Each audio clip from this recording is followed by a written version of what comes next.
So this is a shutdown. My name is Yassin. I'm 26 years old, and I live in Milan. My name is Stephen Davis. I live in Hefei, China, and I'm a foreign English teacher. I live in Rome, and at the moment I am basically locked in my house, in my own house. One of France's tourist attractions, Paris's tourist attractions. And there's basically no one here.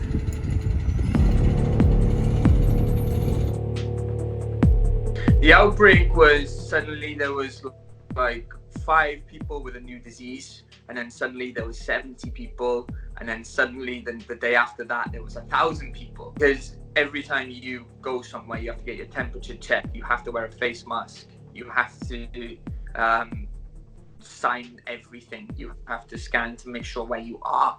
And they've handled everything very, very well as far as I'm concerned. We are not allowed to leave the house unless for specific reasons. So unless there is an emergency or we need to go to the shop to buy food or a medicine, you have to give an explanation to why you're leaving. And actually you have to, I have here with me the paper that you have to show the police authorities a paper explaining the reason why you live in the house. This morning came up a new rule, a new law that says if you lied on your form and they will find out, you can risk up to 12 years in jail. Cafes, restaurants, cinemas, little shops like the one behind me, they're all closed now because of the coronavirus. Disneyland Paris is closed. The Eiffel Tower is closed. There's no one out on the street. France is taking similar measures to Spain, who also announced a nationwide shutdown of non-essential businesses. So, on my way to work,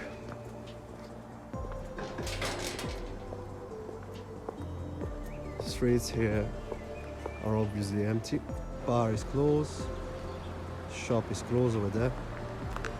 Only the pharmacies are allowed to stay open, and grocery stores.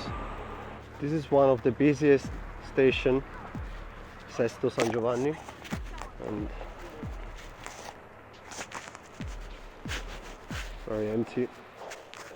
In the past few days, a lot of trains that have been delayed or cancelled. So I left the house yesterday to go to the supermarket and to buy medicine for my dad. You have to queue from outside, so you're not allowed to queue when you are inside the pharmacies. A lot of people are already wearing masks. By the look on their face, you know, everyone is really, really concerned. The piazza I showed you, it's called Campo dei Fiori, and it's in the center of Rome, and it's very touristy. Also, locals go there a lot to buy ingredients, fruit, veg. Usually it's like completely packed. You can't even like walk through. You have to queue all the time. It just looks like a ghost town. Rome, it's like a ghost town. It looks like you are in a movie, one of those crazy movies about the end of the world. That's how it looks. It's scary. It's really scary. We came here on Friday, and in that square behind me there's probably about 20 different artists doing portraits, selling their goods, all that sort of thing.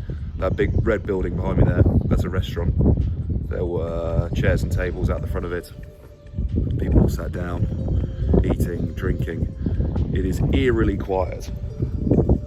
You can see there's just a couple of artists sat back there. There's one guy on the cafe steps. There's no one about. So here we are, at the steps of the Sacré-Cœur, one of France's tourist attractions, Paris's tourist attractions.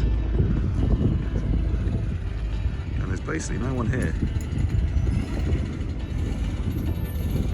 It is the morning, so that might be why. But even so, I was here a couple of days ago. The difference is striking. So basically, there's an app that you can use through WeChat, which is the biggest social media in China, because you can't use any other social media. So basically, you have to share your location, and then when in your location, then you can see people who have the virus around you in between a week, which means it's red, which means it's bad.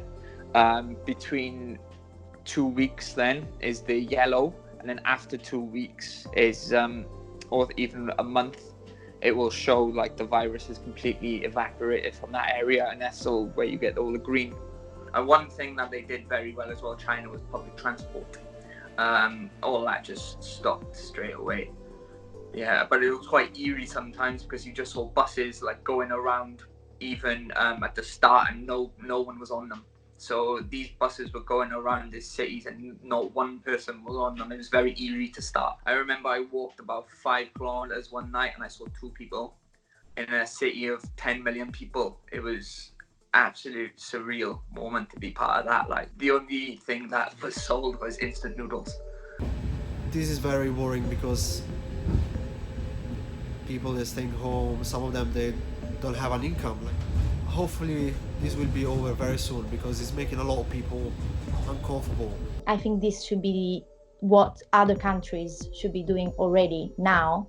They should understand from what happened to us that this is something really serious, and they should start taking big steps to prevent the spreading, because we also underestimated what was going on, and that's what we got to now. Like, now we have more than 12,000 cases. We have a healthcare system that's under pressure. We don't have enough doctors. We don't have enough nurses. Our countries, it's in a really, really tough situation. I don't think they should wait until more people get the virus, or why would you wait so long? Just, if you know that's how the virus spreads, you already seen China, you've already seen what happened in Italy. Why would you wait? You need to worry about your loved ones, because the biggest factor of COVID-19 is that it's very heavily infected on over 65s. So my advice would be to not just worry about yourself, is in case you have it, you could be a very strong person. You need to worry about the other people who you could infect. It's not about yourself, it's about who you could infect. And just make sure you wash your hands. If you have a mask, wear it at all times, and just make sure that you limit contact with people as well. So at the Gare du Nord train station now, as you can see behind me, to get the last Eurostar out of Saigon.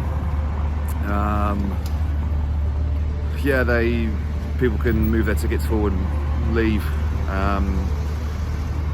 If you booked on a later train, you can just get on one. They'll try and get you on one now. There's only so long you can walk around supermarkets, and pharmacies full. But on the plus side, I have got a shed load of French red wine, so cheers. Santé.